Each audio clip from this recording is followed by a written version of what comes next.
government probe there has exposed fraud suspicions over refugee numbers. The government says the investigation confirms that previous figures were exaggerated by 300,000.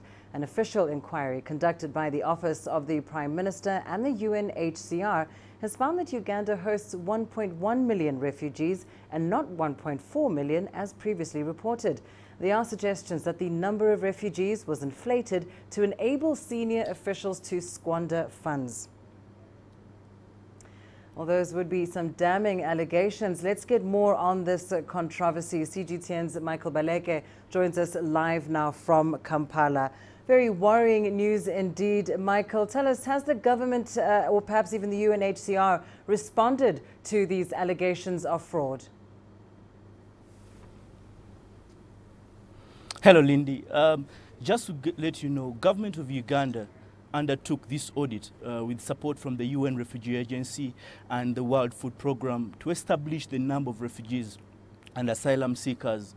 Of course, this happened after refugees were complaining about food distributions and assistance that they were getting, that it wasn't enough. But after the verification is done, now the target population, which was 1.4 million previously, has come down to 1,150,000 refugees.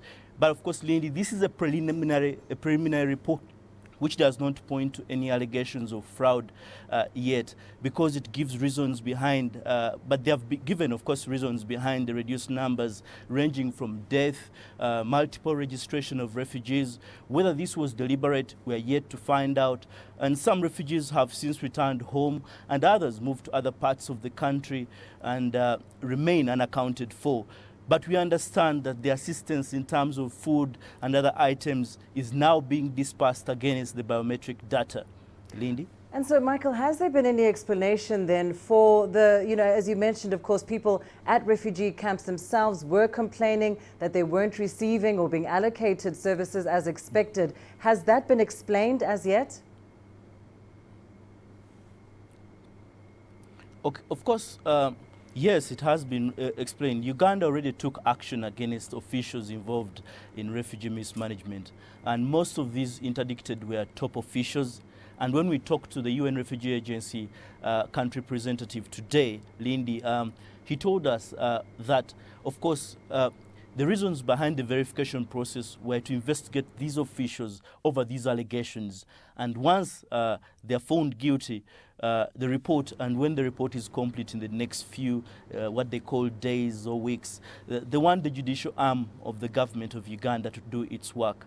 And relief agencies, of course, including government, the relief agencies and government believe this will reassure donors that what they have given in terms of money and funds will be put to good use.